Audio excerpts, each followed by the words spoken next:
자, 오늘 말씀을 좀 함께 살펴보겠습니다. 우리가 계속 이어지는 내용의 연장선입니다. 계속해서 어떻게 보면 이스라엘 백성, 이 당시 고린도 교인들, 이스라엘 백성이라고 할 수도 있고 유대인이라고 부를 수도 있고, 하지만 어쨌거나 고린도 교인들이 하나님의 말씀을 참으로 전하고 있는, 진실되게 전하고 있는 바울보다는 자신들 눈에 좀 화려하거나 자신들 귀에 좀 이렇게 듣기 좋은 말을 해주거나, 아니면 이렇게 표현되어지고 있는 거짓 사도들을 더욱 잘 따라가고 있는 모습을 통하여서, 그리고 바울을 향하여서는 오히려 어리석다. 거기서는 단순히 지식이 약하다 정도가 아니라 외모 비하부터 시작해서 바울이 할 수 있는 한계가, 능력이 뭐냐, 이런 어떤 문제들, 그리고 우리가 왜 바울의 말을 굳이 들어야 하는가에 대해서 끊임없이 문제 제기를 하고 있는 것에 대해서 바울이 여러 가지 방법을 통해서, 그리고 여러 번 어떤 변론을 통해서 너희들은 내 말을 들어야 된다. 그것이 곧 하나님의 말씀을 듣는 것이다 라고 하는 것에 대해서 변증하고 있었습니다. 오늘 본문도 물론 12장 전체와 연결되는 부분입니다. 12장 안에 있는 내용이니까. 그래서 바울이 자신을 향해서 표현할 때 스스로 표현한 거예요. 나는 어리석다. 그럼 실제로 바울이 어리석을까라고 했을 땐 그렇진 않거든요. 그러니까 어리석은 자로 역임을 받고 있다라는 거예요. 실제로 바울이 어리석다라는 것이 아니라, 그럼 누가 바울을 어리석다라고 여기고 있냐라고 하냐면 이 당시 고린도인들이겠죠. 전부 다는 아니겠지만 어떤 고린도 교인들이겠습니까? 하나님의 말씀에 대한 분별력이 없고, 또 그런 분별력이 없기 때문에 거짓 사도들, 거짓 선지자들과 같은 자들에게 미혹되어져 있는 사람들이, 일명 그 사람들도 성도라고 불린다라고 하는 거예요. 그러니까 고린도 지역에 있는 그냥 일반적인 사람들이 아니라 고린도 교회에서 자신이 하나님을 잘 섬긴다라고 생각하고 있고 말하고 있지만, 실제로는 하나님의 말씀을 전하는 바울보다는 하나님의 말씀을 왜곡하고 있고, 하나님의 말씀을 전부 다 난도질 해버리고 있는 그러한 어떤 자들에게, 마음을 빼앗겨 버린 자들의 평가가 뭐예요? 바울은 어리석다라는 거예요. 그러니까 바울이 어리석다라는 것은 결국은 하나님의 말씀을 하나님의 말씀대로 바라보지 못하고 있다라고 하는 겁니다. 단순히 우리가 생각해 보아야 될 것은 바울을 무시한다, 그게 잘못됐다 정도가 아니다라는 거예요. 그것을 자칫 잘못 오해하면 그럼 바울이 하나님이냐, 바울만 하나님의 말씀을 전하는 거냐, 그렇지 않아요. 오늘도 12사도에 대한 얘기가 나오지만 바울이 활동할 시기에 12사도들은 가만히 있었어요? 아니잖아요. 12사도들도 열심히 그리스도가 맡겨주신 일들을 감당하고 있었어요. 그러면은 나머지 12사도들도 물론 어느 곳에 가서나 환영받았던 것은 아닙니다. 그럼에도 불구하고 그 12사도들에 대해서는 함부로 하지 못했었던 이유는, 물론 그들도 나중에 순교당하고 다 그렇게 되지만, 그럼에도 불구하고 바울을 대하듯이 그렇게 함부로 대하지 못했던 이유는 뭐예요? 자기네들 나름대로의 객관적인 증거가 있는 거예요. 그게 뭐예요? 예수님이 살아 계실 때 그들을 부르셨다라고 하는 것을 봤던 사람도 있고, 또 어떤 전에 들은 사람들도 있기 때문에. 근데 늘 우리가 말했던 것처럼 바울은 그런 게 없잖아요. 오늘 이제 우리가 신구약 성경 읽을 때 신약 성경 사도행전 9장 읽었잖아요. 거기 보면 다메섹에서 예수 그리스도를 만난 사울, 즉 바울의 모습이 나오잖아요. 그럼 왜 거기 갔다라고 나왔어요? 이거 너무나 잘 알고 계신 말씀이지만, 예수 그리스도를 전하는 자들을 뭐하는 자들이라고 생각하는 거예요? 하나님을 믿는 것을 회방하는 자들이라고 믿는 거예요. 그럼 사울이 하나님을 안 믿는 자가 아니잖아요. 하나님을 아주 자기는 잘 믿고 있고 율법학자라고 생각하고 있는데, 그리스도가 하나님의 아들이라고 말하는 자들을 보니까 저 사람들의 말을 하는 것을 그냥 내버려 두고 하다 보면 결국은 이 율법에 따라서 또 하나님을 믿는 것을 못 믿게 만들고 그것을 혼란케 만들기 때문에 저 사람들의 저것은 기존 교회를 분란시키고 유대인들을 분열시키는 일이다라고 해서 예수 믿는 자들을 잡아서 가두고 또 채찍질하고 그들을 신문화해서 그들이 그 내용을, 즉 예수 그리스도가 하나님의 아들이시고 우리의 구주 되셨다라고 하는 것을 전하지 못하도록 하기 위해서 지금 다메섹으로 가는 거예요. 심지어 가는데 혼자 가는 것도 아니었다라는 것은 알죠. 예수님의 말씀이 들릴 때 소리가 들렸다, 보지는 못했다라고 했을 때 그럼 바울이 들었던 것처럼, 그 당시 사울이 들었던 것처럼 정확하게 나를 핍박하고 있는, 너가 핍박하고 있는 예수다라고 하는 그 음성을 정확하게 옆에 사람들이 들었는지는 확인되지 않지만 아마 그렇게 들리진 않았을 거예요. 어떤, 뭐라 그럴까요? 웅웅대는 소리? 아니면 마치 그런 우레와 같은 그러한 소리? 이런 소리로 들렸을 가능성이 많은 거예요. 그러니까 사울 옆에 있었다 할지라도 보지는 못하고. 그렇기 때문에 그것이 객관성이 될 수는 없어요. 그러나 거기서 잘 보시면 여러 사람들이 바울에 대해서 말하잖아요. 사울에 대해서 저 사람은 우리를 잡으러 오는 사람인데 어떻게 저 사람과 하친을 맺을 수 있고 저 사람과 다시 그 친교를 맺을 수 있습니까? 저 사람으로 인하여서 한마디로 우리 동료들이, 우리 그리스도인들이 얼마나 많은 핍박을 입었는데. 근데 그 객관성을 누가 증명해 줍니까? 하나님이 누구를 통하여서 증명해 줘요? 바나바잖아요. 이미 12사도에 들어가진 않지만 바나바가 하나님의 말씀을 증거하는 자로, 예수 그리스도의 사도로, 제자로, 또 그의 말씀을 선포하는 자로 그 당시 모든 사람들에게 이미 알려져 있고 받아들여진 인물이란 말이에요. 그가 누구를 증거하는 거예요? 바울은 이제는 너네가 어떻게 생각했던지 간에 그 바울이 아니라, 그 사울이 아니라 이제는 그리스도를 증거하는 자가 되었다. 그가 무슨 이유로 다메섹에 왔던 건지 그건 아무런 관련이 없다라는 거예요. 이제부터는 예수 그리스도의 말씀대로 이는 나를 증거하기 위한 자다. 그리고 바나바에 앞서서 아나니아라는 사람에게, 그 아나니아도 예수님이 그에게 환상에 나타나셔서 말씀하시는데도 솔직히 못 믿겠는 의미잖아요. 아니 저 사람은 분명히 우리를 죽이려고 하고 옥에 가두려고 하는 자인데 예수님이 더 잘 아시지 않습니까? 라고 했을 때 예수님이 뭐라고 그러세요?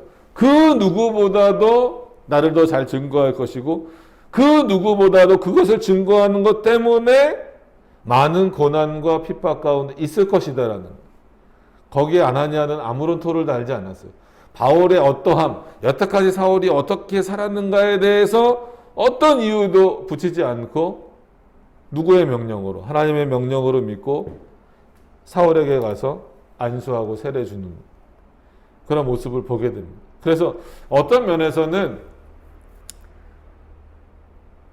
12명의 사도들과 같은 객관성은 없었다 할지라도 이미 아나니아와 같은 사람들, 바나바와 바나바는 구별해야죠. 바나바와 같은 사람들을 통하여서 이미 그 당시에 많은 유대인들에게 이 사람은 하나님의 사람이다. 즉 그리스도의 사람이고 그리스도가 하나님의 아들 되시고 우리의 영원한 구주 되신다라고 하는 것을 증거하는 자로, 선포하는 자로 있는 자들을 통하여서, 그들의 입술을 통하여서 바울이 어떻게 되었다? 하나님의 제자가 되었고 하나님의 사도가 되었다라고 하는 것을 선포하게 했어요. 그렇기 때문에 우리가 알고 있는 것처럼 바울은 혼자 예수님을 만났고 그렇기 때문에 어떤 것도 그런 인간적인 객관성은 없어라고 말할 수 있는 부분이 많이 상쇄될 수 있다라는 거예요. 의외로 많은 사람들에게 있어서 권위가 있는 자들을 통하여 바울의 권세가 인정되고 있었다라는 거예요. 그러면 왜 제가 오늘 이런 말씀을 드리냐면 그 얘기를 아나니아와 그 다음에 바나바의 이야기를 그로부터 인정받았던 이야기를 고린도 지역의 사람들은 몰랐을까? 모르지 않았다라는 거예요. 알 수밖에 없었다라는 거예요. 그럼에도 불구하고 그러면 그러면 뭘 인정해야 되는 거예요? 바울의 권위를 인정하는 거예요. 바울의 권위를 인정하는 것은 뭐예요? 그를 붙잡고 그를 변화시키고 그를 세우셨던 예수 그리스도의 권세를 인정하는 거예요. 하나님의 권세를 인정하는 거예요. 그런데 오늘 바울을 향하여 어리석다라고 말하는 것은 뭘 인정하지 않는 거예요? 궁극적으로 바울을 인정하지 않는 것이 아니라 그리스도의 권세를 인정하지 않는 것이다라는 거예요. 그래서 단순히 이건 한 사람을 부정하는 것이 아니다라고 하는 것을 계속해서 말씀드리는 이유가 여기 있습니다. 그래서 이런 부분들을 잘 인식을 하셔야 돼요. 그래서 지금 뭐 우리가 이제 개혁신학을 하고 있지만 개혁주의다라고 했을 때 이 개혁신학을 무시하는 것은 어떤 이즘이라 그러죠. 뭐 개혁, 그러니까 리폼드 아니면 뭐 뒤에 이제 그런 어떤 사상, 사고 이렇기 때문에 여러 가지 신학 사상 중에 하나를 취하고 버리는 문제 이렇게 생각하시는 것이 아니라 뭐가 가장 하나님의 말씀에 합당한 것이고 하나님이 세우신 신학인가에 대한 내용을 생각할 때 개혁주의를 버린다라는 것 자체는 하나님의 말씀을 부정하는 것과 똑같다라는 의미가 될 수 있어요. 칼빈도 마찬가지입니다. 칼빈이 절대 신격화돼서는 안 돼요. 그가 완전하다라고 말하는 것도 아닙니다. 그럼에도 불구하고 칼빈의 신학을 따라가는 이유는 뭐예요? 그가 하나님이 주시는 권세에 따라서 그가 계시를 받는 자는 분명히 아닙니다. 칼빈을 향하여서 계시를 받는다 이렇게 말하면 안 되죠. 그러나 정말 좀 표현이 어떨지 몰라도 계시만큼의 권위가 주어지는 그 조명하심을 통하여서 그런 중요한 진리의 내용들을 정리해 놓았잖아요. 그렇기 때문에 칼빈을 받아들이지 않는 것은 즉 칼빈이라고 하는 어떤 그 사람을 떠나서 그가 전하고 있는 복음의 내용을 받아들이지 않는 것은 성경을 버리는 것과 똑같은 내용이 됐다라는 거예요. 그래서 여러 번 말씀드린 기억이 나지만 또 말씀드리면 칼빈주의의 독특성이라는 표현을 쓰잖아요. 그거는 늘 말씀드리지만 칼빈만 주장했기 때문이 아니에요. 어떤 면에서는 칼빈과 그의 제자들이 주장했었던 내용들이죠. 근데 그거는 성경의 내용입니다. 더 이상 다른 사람들이 다른 신학을 갖고 있는 사람들이 그 칼빈과 같이 동일하게 성경의 내용을 외치고 있지 않았기 때문에 칼빈주의의 독특성으로 남아버린 거예요. 지금 예정론도 그렇고 삼일체에 있어서의 중요한 부분들도 그렇고 신구약의 통일성과 관련된 부분에 있어서도 그렇고 여러 가지 많은 부분들에 있어서 성경이 말하는 것이었는데 그 성경이 말하는 것을 버리다 보니까 누구만 말하고 있게 되는 거예요? 칼빈과 그의 제자들만 말하고 있다 보니까 세상에서는 점점 그게 칼빈주의의 독특성이 돼버린 거예요.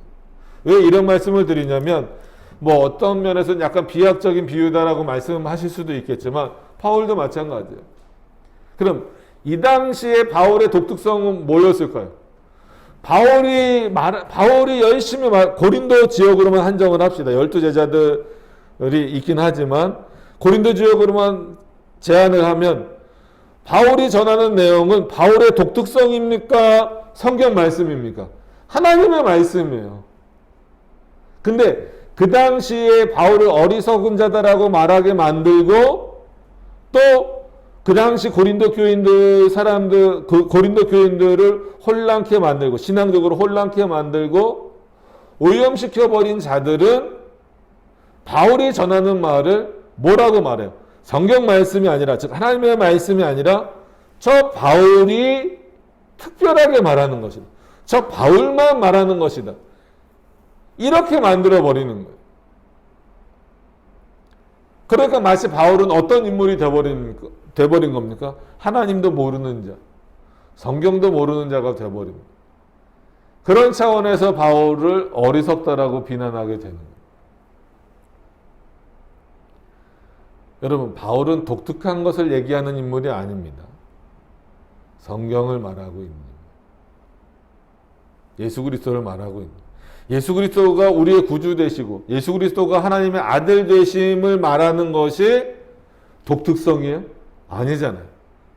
그건 성경이 말하고 있는 보편성이에요. 근데 이 보편적 가치를 놓쳐버리는 순간에 바울을 향하여서 어리석다라는 표현을 쓸 수밖에 없다라는. 그래서 바울이 스스로 그렇게 말합니다. 그래, 내 개인적으로 바울을 나 자신 바울을 욕하는 것은 뭐 어쩔 수 없지만 내가 선포하고 있는 내용을 어리석다라고 말하는 것은 참 문제가 많다라는 거예요. 그래서 내가 어리석은 자가 되었으나 그 다음 문장 보세요. 여기 바울의 어떻게 보면 좀 특유의 표현입니다. 너희가 억지로 시킨 것이다. 지금 내가 그래 나 어리석은 자야 라고 말하는 게 내 뜻이 아니라 너희가 나를 어리석은 자로 여기고 있기 때문에 나는 동의하지 않지만 내가 억지로 말한다. 그래 너희가 생각하는 대로 나 어리석다 어리석어. 이 표현은 실제로 내가 어리석다는 게 아니잖아요. 너희가 나를 억지로 내 입에서 나는 어리석다라는 표현을 하게 만들었다라는.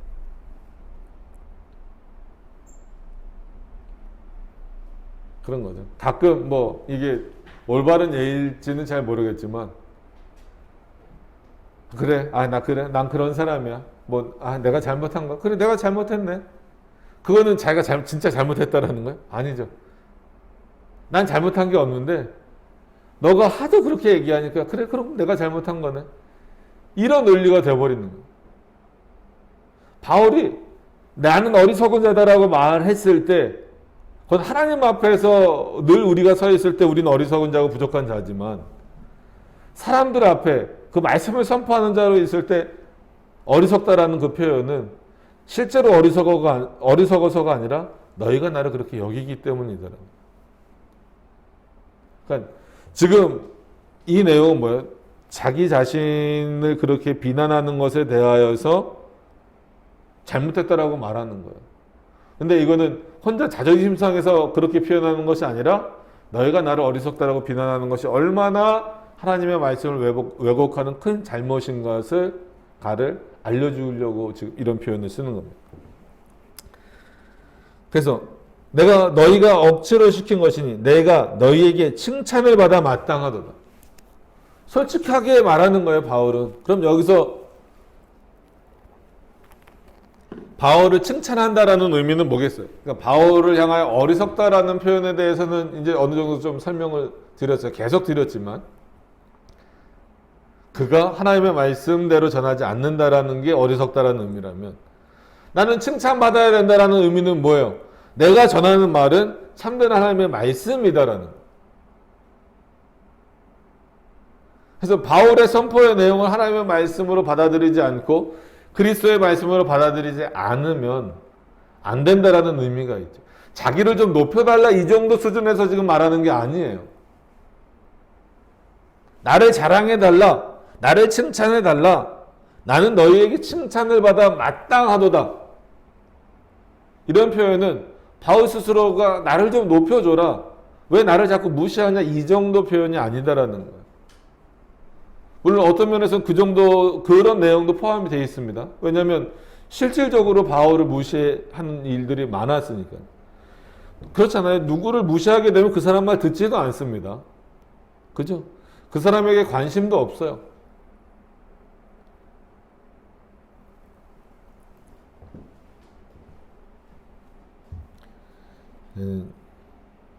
벌써 이제 피곤하시죠?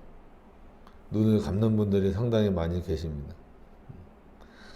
겨울이라 히터를 또 끌 수도 없고 끄면 또 금방 추워지니까.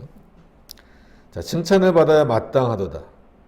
근데 그 다음에 우리가 그냥 쉽게 넘어가는 표현이지만 그 다음 표현이 어떤 면에서는 지금 오늘 바울이 자신의 정체성을 드러내는데 굉장히 중요한 표현이라고 생각을 합니다.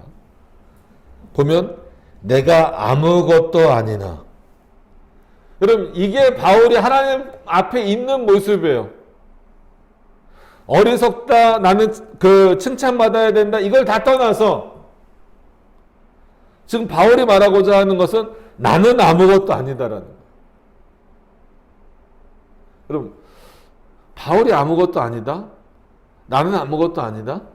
이 표현이 뭘까요? 그런데 분명히 바울은 지금 자기 자신을 향하여 어리석다라고 말하고 자기가 인정받지 못 받는 것에 대해서 굉장히 화를 내고 분노하고 너희는 나를 칭찬해야 된다 그러고 그 뒤에 요 이제 그 문장이라고 해야 되나요? 내가 아무것도 아니나 그 뒤에 이어지는 것. 지극히 큰 사도들보다 조금 더 부족하지 아니하니라. 뭐 대표적으로 베드로랑 나를 비교해도 내가 베드로보다 부족한 게 없다. 여러분 이 문장을 그대로 이해하셔도 됩니다. 내가 뭐 사도 요한보다 비교해도 나는 절대로 뒤지지 않는다. 어떤 면에서 신앙적이고 지식적인 면에서 뒤처지지 않는다. 그리고 그리스도의 일을 하는 부분에 있어서 베드로는 누가 보더라도 그리스도의 사도로 인정을 받고 있잖아요. 그래서 뭐 배척만 받은 것이 아니라 아무래도 여러 곳 다니면서 베드로가 다닐 때 많이 환대받기도 하고 또 오늘 그가 죽은 자를 그 사도행전에서 보면 죽은 자를 살리는 그 기적도 일으키고 막 그러잖아요. 그렇기 때문에 많은 사람들에게 베드로 그러면 참 중요한 그리스도의 사도로 여겨진단 말이에요. 심지어 뭐 우리는 그렇게 믿지 않지만 로마 카톨릭에서조차도 제1대 교황으로 누구를 생각하고 있다고요? 베드로를 생각한단 말이에요. 이미 그때부터 그런 분위기가 형성이 되어 있는 거죠.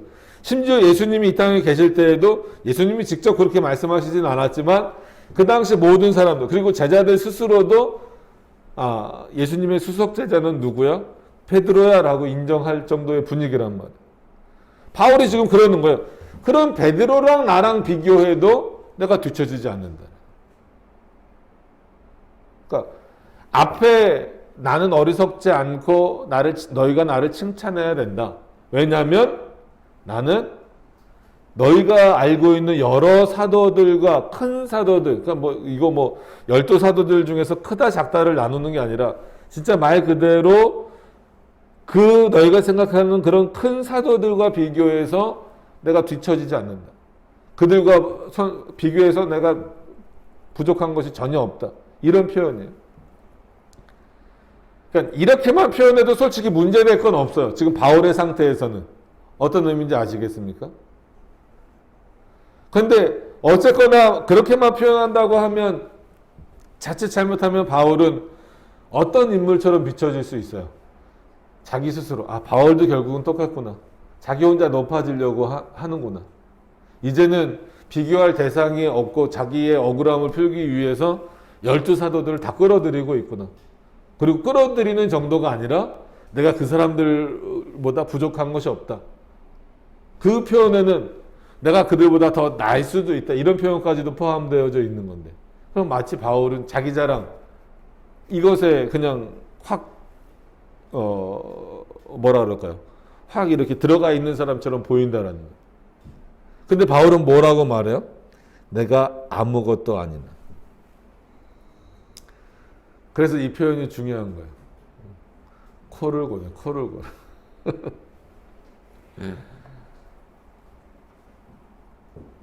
그래서 적으라고 한 거예요. 들리는 대로라도 좀 적으라고. 내가 아무것도 아니야. 그래서 이 표현이 중요한 거예요. 어떤 면에서는 바울이 이건 자기 자신의 고백인 거죠. 하나님 앞에서. 난 아무것도 아니다. 여러분 바울이 여태까지 해왔던 일, 그리고 이 고린도 전후서를 기준으로 봤을 때 바울이 여태까지 해왔던 일, 그리고 앞으로 바울이 해야 될 일을 보면 우린 봐서 알잖아요. 그가 아무것도 아닙니까? 그가 한 일이 아무것도 아니에요? 여러분 자기 부정의 확실한 내용은 여기에요. 이런 부분들이에요. 누가 보더라도 지금도 바울과 같이 살만한 인물이 없어요. 어거스틴 정도 그렇게 살았을까요? 칼빈 정도 그렇게 살았을까요? 순교자들 정도 그 정도 살았을까요? 근데 참 일관되게 그렇게 하나님 앞에 열심을 다해서 살고 최선을 다해서 산 사람들의 일관된 고백은 뭐냐면 난 아무것도 아니라는 거예요. 내가 한 일은 아무것도 없다라는 거예요. 우리 오늘 이제 기독교 강요 이제 6장으로 넘어갈 겁니다. 오후에. 그죠? 그래서 이제 크리스찬의 자유, 그 다음에 교회의 권세, 세속 정치와 관련된 부분들이 이제 6장에 묶여져서 나오지만 첫 번째가 크리스찬의 자유예요. 거기서도 칼빈이 강조하는 내용이 뭐냐면 하나님이 우리에게 자유를 당연히 주셨지만 그건 우리의 행위를 높이기 위한 방식이 아니라는 거예요. 여전히 우리는 하나님 앞에 아무것도 아니다라는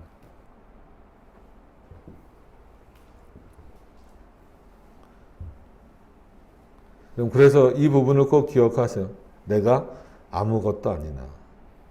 여기서 바울의 신앙이 그냥 다 표현되어져 있는 거예요. 그리고 궁극적으로 자기의 사도권을 변증하려고 하고 자기가 어리석지 않다라는 것을 말하는 이유는 자기를 높이기 위한 것이 아니라 누구의 권위를 더 높이기 위한 거예요? 말씀의 권위를 더 높이기 위한 거예요. 하나님의 권위를 더 높이기 위한 거예요. 그러기 위해서 바울 나는 아무것도 아니다라는 거예요. 그럼 이거 결코 쉽지 않아요. 목사들도 쉽지 않습니다. 왜냐면 저도 신다원에서만 20년 넘게 공부했잖아요. 그래서 목사들 세계에 들어가서 보면 그래도 저 목사보다는 내가 좀 더 많은 걸 알지. 그래도 저 목사보다는 내가 더 많은 저기를 했지. 교회가 크면 클수록 나는 저 목사들보다는 많이 부흥을 시켰지. 이게 사람이기 때문에 어쩔 수 없이 따라오는 거예요. 근데 내가 아무것도 아니라고? 견디기 힘들다는 거예요. 어떤 신학을 가졌는지랑 상관없어요, 그거는. 물론 개혁신학을 가진 사람은 더 그거에 집중해야 되지. 신경을 써야 되지. 성도들도 마찬가지. 내가 20년, 30년 교회 다녔는데 내가 교회에서 이런 직분을 갖고 있는데 내가 이 교회를 세울 때 뭐 얼마를 헌금했는데 여러분 솔직히 그런 분들 많잖아요. 땅을 이렇게 헌금하는 헌금이라고 하긴 그렇고 그걸 뭐라 그래? 땅을 내놓는 분들도 있고 진짜 전 재산을 다 내놓는 분들도 있어요. 근데 그들을 향하여서 그들이 내놓은 땅, 그들이 내놓은 헌금, 그들이 내놓은 어떤 헌신, 그리고 물질이 아니더라도 정말 열심히 전도해서 1년에 막 몇백 명씩, 몇천 명씩 전도하는 분들도 있잖아요. 물론 세상에서는 그들을 향하여서 칭찬을 했습니다. 귀한 일 했다라고 합니다. 그러나 그들이 가져야 될 신앙의 내용이 뭐예요? 그럼에도 불구하고 나는 아무것도 아니다. 근데 이 신앙을 갖기가 쉽지 않아요. 하나님, 내가 이 교회 질 때 이 땅을 내가 하나님 앞에 드렸습니다. 어쩌자는 거예요, 그러면? 뭘 더 받길 원하냐는 거예요. 그래서 어쩌자는 건데. 그런 사고로 드리는 것은, 그런 믿음과 신앙으로 드리는 것은 하나님이 기뻐하시지 않는다는 거예요. 20년, 30년 신앙생활하는 게 자랑거리입니까? 그건 감사거리죠. 나 같은 자를, 죽을 수밖에 없는 죄인을, 여러분 사울 보세요. 나는 죄인 중에 괴수라는 고백을 하잖아요. 지금 다메섹 도상을 지나가서 믿음의 사람들을, 즉 그리스도인들을 잡고 옥에 가두려고 달려가고 있는 사울이었어요. 그의 목적은 예수 믿는 자들을 잡아 들이는 게 목적이란 말이에요. 근데 그런 자를 하나님이 바꾸셔서, 예수 그리스도가 바꾸셔서 누구보다도 자기의 말을 올바르게 선포하고 많은 귀한 일을 하는 인물로 세우셨단 말이에요. 그런데 바울 스스로의 고백은 뭡니까? 나는 죄인 중에 괴수라는 거예요. 나는 하나님 앞에 아무것도 아니라는 거예요. 어느 누가 바울의 업적을 부정할 수 있습니까? 근데 바울 스스로는 부정하는 거예요. 쉽지 않은 문제예요. 근데 그 문제가 그런 신앙의 모습이 우리 안에 없다면 그는 결국은 공로주의가 될 수밖에 없어요. 하나님 앞에 이만큼 드렸으니 뭘 더 달라고 하는 거예요. 이미 많은 것을 받았기 때문에 우리가 이 자리에 있는 거예요. 여러분, 뭘 받기 위해서 여러분들이 여기 있는 게 아니라 하나님의 은혜가 충분히 여러분들에게 있기 때문에 지금 이 자리에 우리가 있는 거예요. 저도 여기 서 있을 수 있는 이유도, 여러분들도 여기 앉아 있을 수 있는 이유도 뭘 더 받기 위해서가 아니에요. 하나님이 우리에게 충분히 주셨고 앞으로 그 주실 것이 너무나 감사하고 크기 때문에 여기 이 자리에 앉아 있는 거예요.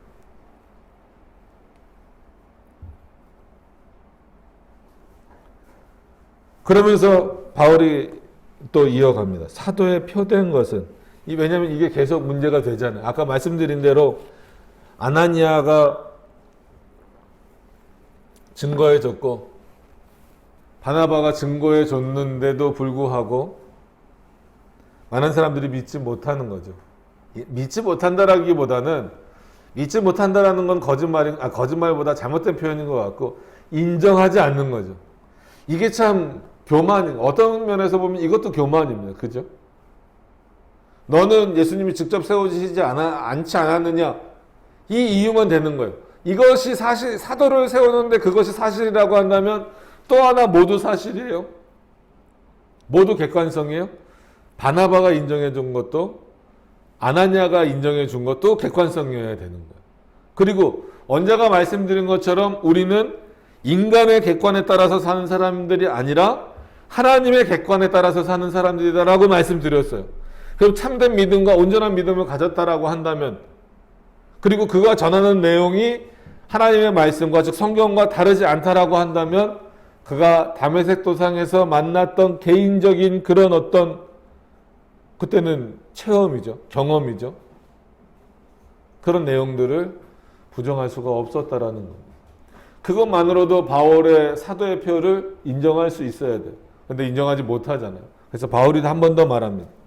사도의 표된 것은 내가 너희 가운데서 모든 참은 것. 그죠? 얼마나 멸시와 진짜 천대를 다 받았어요. 비난을 다 받았어요. 오늘 사도행전 읽은 것처럼 그러니까 사울이 변화되자마자 그리스도인을 잡으러 가는 자에서 그리스도를 선포하는 자로 바뀌자마자 어떻게 하겠다는 거예요? 바울 죽여버리자 이거잖아요. 무서운 세상입니다. 그죠? 세상이란 게 참 무서워요. 그러니까 그 범위를 좀 좁혀서 교회도 참 그런 면에서는 참 무섭고 냉정합니다. 그러니까 인간의 객관에 쌓이기 시작하면 그런 거예요. 지금은 뭐 그때처럼 뭐 실질적으로 죽이는 일은 없다 할지라도 오히려 그거보다 더 크게 죽이는 일, 말로 죽이는 일, 이런 일들이 더 많아졌잖아요. 뭐 그거를 지금 다 얘기해 드릴 수는 없고. 그래서 모든 참음과 표적과, 여기서 표적을 칼빈은 그렇게 해석해요. 가르치는 것이다. 결국은 바울이 이런 표적을 보여주는 이유가 뭘까? 뒤에 이제 기사가 나오기 때문에 표적과 기사를 약간 구별해서 설명을 하고 있어요. 그래서 이 표적이라고 하는 것은 결국은 바울의 가르침, 올바르게 하나님의 말씀을 선포하는 그 내용 자체가 사도의 표다라는 거예요. 사도의 표적이라는 거예요. 지금 교회의 표적, 올바른 교회의 표지라고 우리가 표현하잖아요. 바른 말씀의 선포가 들어가는 이유가 무엇입니까? 그게 빠져버리면 안 되잖아요. 여러분, 바울에게 있어서 자신을 변증하는 게, 나는 이런 능력을 가졌어. 나는 이런 병자도 고쳤어. 나는 이런 환상을 봤어. 물론 그것도 중요한 변증의 내용이에요. 이 당시에는. 지금이 아니라 이 당시에는. 그럼에도 불구하고 그거보다 더 중요한 변증은 뭐겠어요? 나는 너희를 하나님의 말씀으로 가르치는 자다. 그의 선포가 하나님의 가르침이다라는. 여러분, 이 시대에도 여전히 가장 큰 표적은 뭐예요? 왜 성경이 우리에게 가장 큰 표적으로 남아있어야 됩니까? 그리고 남아있고 하나님의 가르침이기 때문에 그래요. 예수 그리스도의 가르침이기 때문에. 여러분, 표적을 구하십니까? 성경을 보세요. 성경의 이 수많은 표적들을 믿지도 않으면서, 기억하지도 않으면서, 이 수많은 가르침들을 확인하고 받아들이지도 않으면서 우리는 또 새로운 거, 또 신비로운 거, 이것만 기대하고 있어요. 그것이야말로 어리석은 자입니다. 그죠? 그것이야말로 하나님의 말씀이 못되게 만들어 버리는 거예요. 지난주에 우리가 살펴본 것처럼 바울은 셋째 하늘, 우리가 보통 뭐 삼층천이라고 표현하는 거기 갔다 왔잖아요. 수없이 많은 말들을 들었잖아요. 밖으로 표출해내지 않습니다. 왜? 그동안 자기가 전했던 말, 단순히 내가 이걸 전함으로 내가 전했던 여태까지 말들이 다 무시되겠지, 이게 아니잖아요. 그동안 선포되었던 하나님의 말씀이 오히려, 물론 천국에서 들었던 말도 하나님의 말씀이죠, 당연히. 그러나 그 말들로 인하여서 혼란스럽게 될까봐 바울은 갔다 왔다라는 표현을 썼지만 그것에 대해서 언급하지 않아요. 언급하는 순간 이거는 마치 묘가 돼버려요. 좀 표현이 그렇지만 휴지 조각처럼 돼버릴 가능성이 많아요. 아, 천국은 이렇대. 바울이 얘기하는데 천국은 이렇대. 그런 말만 또 사람들은 잘 듣죠. 그래서 지난 시간에 말씀드렸던 것처럼 우리나라에서도 뭐 천국 갔다 왔다라는 사람들, 그 사람들을 맹신하는 사람들 보세요. 성경 말씀은 그때부터는 뒷전이에요. 꼭 천국 갔다 오지 않았다 하더라도 어떤 기적과 이적을 막 행한 사람들의 얘기를 듣고 막 뭐 간증 듣고 이러면 성경 말씀은 뒷전이에요. 자기도 그렇게 됐으면 좋겠다, 그거 따라다니는 거예요.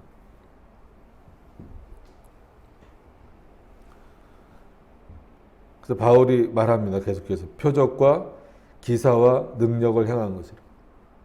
분명히 이거는 하나님의 사도임을 증명하는 데 중요한 내용입니다. 지금 그러면 뭐 기사와 이런 내용들이 없기 때문에 문제가 되나요? 그렇지 않죠. 이미 기록되어진 하나님의 말씀이 얼마만큼 우리에게 올바로 선포되어지고 있느냐, 이젠 그게 우리에게 있어서 절대적인 판단의 기준이라는 거예요. 그리고 우리는 날마다 기적 속에 사는 것과 똑같아요. 그죠? 우리가 오늘 하루의 생명을 더 얻을 수 있었던 것도 하나님의 은혜죠. 하나님의 허락하심 없이는 여기 우리가 이렇게 서 있거나 앉아 있을 수 없습니다. 우리가 아직 젊기 때문에, 내 몸이 아직 건강하기 때문에 그렇지 않아요. 그건 하나님 앞에서 아무런 의미가 없어요. 우리가 건강해봤자 얼마나 건강합니까? 우리가 능력이 있어봤자 얼마나 능력이 있습니까? 우리가 돈이 있어봤자 얼마나 돈이 있어요? 얼마나 명예가 있어봤자 하나님보다 높겠습니까? 이사야서에도 나오고 시편에도 나오는 말씀처럼 내가 땅을 창조했을 때 넌 어디 있었느냐? 그죠? 내가 땅과 바다의 경계선을 지을 때 너는 어디 있었느냐? 어느 누구도 그 자리에 있었던 인물은 없습니다. 그 모든 것들을 정하시는 하나님께서, 그 모든 것들을 창조하시는 하나님께서 우리를 불러주셨는데, 우리가 그 하나님 앞에서 자신의 자랑거리만 늘어놓는다면 그건 교만이고 더 나아가서 엄청난 죄다라는 거예요.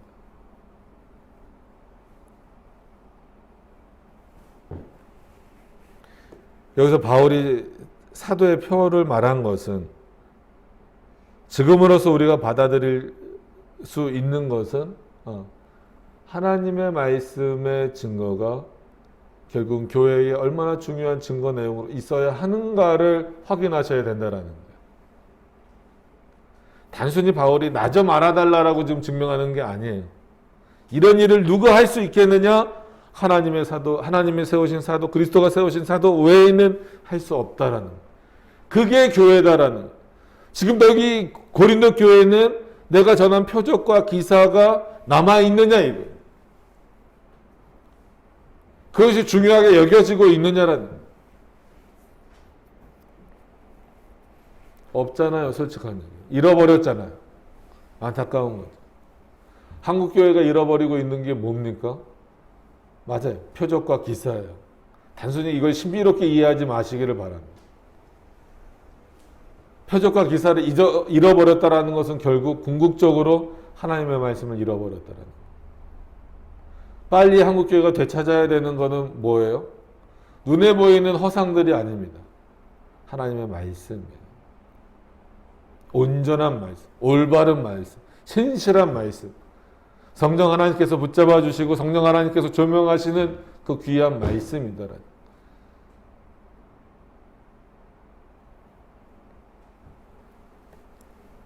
13절에 참 의미심장한 표현입니다. 어떻게 그냥 쭉 읽으시면 이해가 잘 안 되실 수도 있어요. 자, 피곤해서 눈이 감기시니까 한번 13절 같이 한번 읽어볼게요. 자, 함께 읽습니다. 시작. 내 자신이 너희에게 폐를 끼치지 아니한 일 밖에 다른 교회보다 부족하게 한 것이 무엇이 있느냐? 너희는 나의 이 공평치 못한 것을 용서하라. 아멘. 이거 만약에 해석해보라 그러면 많은 분들이 난감해 하실 거예요. 왜냐하면 그러니까 몇 번씩 꽈따라 그러죠. 자신의 뜻을 표현할 때 지금 그런 표현이에요. 굉장히 문장이 어렵게 되어 있습니다. 자, 다시 보시면 좀 이제 요것만 전하고 마칠게요. 집중하시길 바랍니다. 내 자신이 너희에게 폐를 끼치지 아니했다. 그렇기 때문에 너희는 나를 자랑스럽게 여겨라. 이런 단순한 표현이 아니에요. 잘 보세요. 내 자신이 너희에게 폐를 끼치지 아니한 일 밖에 다른 교회보다 부족하게 한 것이 무엇이 있느냐? 이게 무슨 말이에요? 내가 너희에게 폐를 끼치지, 내가 너희에게 폐를 끼쳤다. 그래서 다른 교회보다 내가 너희들에게 부족한 점이 있다. 이 표현도 아니라는 거예요. 내가 너희에게 폐를 끼치지 않은 게 다른 교회들에 비해서는 부족했다라는 의미예요. 다시 말하면 내가 너희들에게 열심히 말씀을 증거하고 나서 나는 너희들에게 받은 거 없다. 왜냐하면 고린도 후서의 예를 들어보더라도 마게도냐 지역에 있는 사람들도 바울에게 뭐 했어요? 연보했어요. 그걸 바울이 직접 썼든 아니면 그 구제를 했든 상관없이 마게도냐 지역 사람들도 바울에게 뭐 했어요? 연보했어요. 그 잘 아시는 것처럼 빌립보서에서도 뭐라 그래요? 이 사람들이 나를 위해서 기도와 물질과 이런 것들로 나에게 베풀어 줬다라고 말하잖아요. 어느 지역에 가서든지 전부 다 그런 표현이 있어요.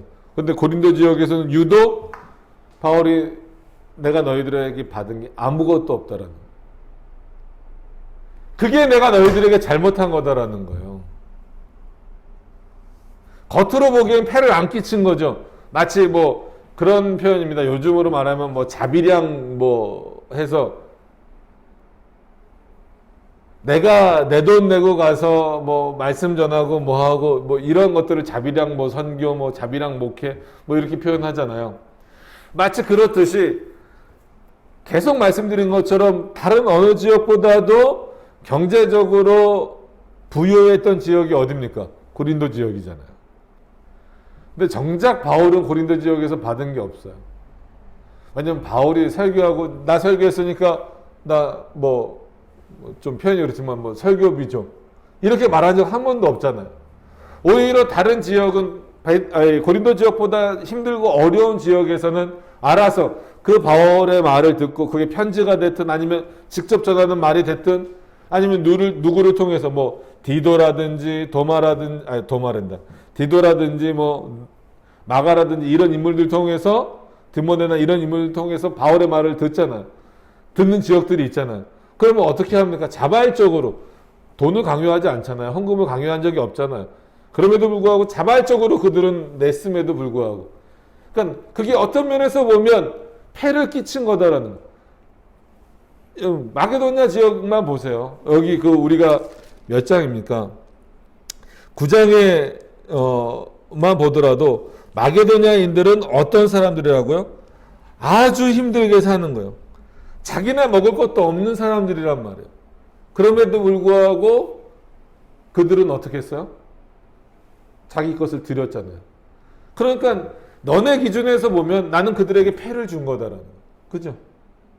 단순히 그냥 복음만 전한 게 아니라 복음을 전했는데 그들의 물질을 가져왔어요. 예를 들어서 이 사람들은 100원 그러면 너무 적죠. 100만 원이 있어야 충분히 살 수 있는데 그 복음을 전한 것 때문에 이 사람들이 나에게 20, 30을 다시 줬어요. 그러면 가뜩이나 100만 원 갖고도 어려운데, 지금 우리나라 표현으로 합시다. 100만 원 갖고도 어려운데 20, 30을 줬으니 70만 원 갖고 살려면 얼마나 힘들겠어요. 그러니까 바울의 입장이 아니라 세상적인 입장에서 보면 오히려 괜히 바울이 거기다가 말씀을 전했기 때문에 마치 그들에게 패를 준 것처럼 보인다라는 거예요. 어떤 의미인지 아시겠죠? 그런데 더 많이 부요했던 고린도 지역에는 바울이 하나님의 말씀을 증거했음에도 불구하고 너희는 아무것도 나에게 주지 않았고 내가 너희들에게 아무것도 요청하지 않았다. 그게 오히려 내가 너희들에게 부족한 것이 됐다라는 거예요. 정당하게 어떤 면에서는 요구했어야 된다. 그 바울이 몇 번 요구했잖아요. 근데도 고린도 교회는 움직이지 않았다라는 거예요. 그러니까 이게 엄청난 문제다라고 하는 것을 고린도 교인들이 깨달았어야 되는데 잘 못 깨닫죠. 그래서 그 뒷부분이 너희는 나의 이 공평치 못한 것을 용서하라. 이거는 바꿔 말하면 진짜 고린도 교인들이 바울을 용서하라는 얘기예요? 아니잖아요. 내가 정말 너희에게 정당한 것을 요구하지 않은 것에 대하여서 이건 잘못이다라는 거예요. 누구의? 너희들의 잘못이더라. 너희들의.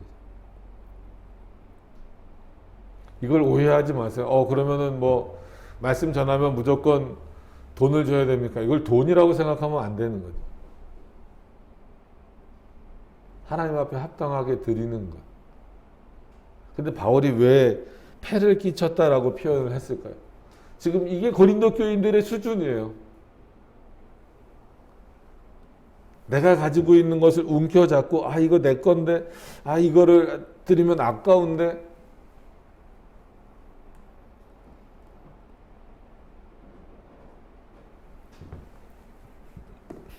여러분 어떤 면에서는 한국교회가 앞으로 13절의 내용과 같이 흘러갈 가능성이 더 많죠. 그죠? 하나님의 말씀을 듣고 또 하나님이 세우신 교회를 섬기는 데 있어서 헌신하는 모습들, 드리는 모습들이 마치 자기에게 폐를 끼치는 것처럼 생각하는 경우가 점점 많아질 수밖에 없어요. 그냥 세상이 바뀌었다라는 표현도 쓰기도 하지만 인간의 사고 자체가 점점점 더 악해지고 있기 때문에 그렇습니다. 자신을 위하는 길만으로 가고 있기 때문에 그래요. 여러분 오늘 말씀을 보시면서 어떤 것들을 깨닫고 느끼셨는지 모르겠습니다. 분명히 깨달아야 되는 것은 제목은 사도에 표된 것 이렇게 정했지만 여러분 교회에 올바르게 사도에 표된 것이 남아 있으려면 물론 신학이 올바로 서야 됩니다. 그죠? 그 교리의 내용들을 온전히 붙잡고 살아가야 돼요. 그리고 온전히 붙잡고 살아가는 모습의 핵심에는 뭐가 있어야 돼요? 하나님이 계셔야 되는 거예요. 그러기 위해서는 어떤 고백이 있어야 됩니까? 내가 아무것도 아니라. 참 쉽지 않죠. 그죠? 근데 그렇게 하셔야 됩니다. 나는 아무것도 아니다. 그럼에도 불구하고 열심을 내야 되고 최선을 다해야 되고 때로는 생명의 위협을 무릅쓰고 그리스도의 복음을 증거하는 자로 있음에도 불구하고 그 입술의 신앙 고백은 나는 아무것도 아니다. 하나님이 다 하신다라. 그러면서 교회에는 뭐가 남기를 원하는 거예요? 사도의 표적이 남기를 원하는, 사도의 표가 남기를 원하는. 바울의 흔적을 남기고자 하는 것이 아니에요. 올바로 된 사도의 표가 남기를 원하는. 우리 반석들립교회 그리고 한국교회 전 세계 교회들도 마찬가지지만 사도의 표가 남아야죠. 드러나야죠. 그게 이제는 뭡니까? 교회의 표지죠. 바른 말씀의 선포와 그 말씀에 따른 성례와 또 그것에 따른 은혜의 수단들이 교회 풍성히 남는 것, 남게 하는 것, 그게 우리의 일이고 하나님이 우리를 통해서 하시는 일이다라고 하는 것을 반드시 기억하실 수 있기를 바랍니다. 그 일에 마치 내가 뭔가를 한 것처럼 생각하지 마시고 그런 교회로 우리가 만들어 나가되 나는 아무것도 아니다라는 그 신앙 고백이 반드시 하나님 앞에 뒤따라 가야 된다라고 하는 것을 기억하고 명심하실 수 있는 우리 모두가 되었으면 좋겠습니다. 기도하도록 하겠습니다.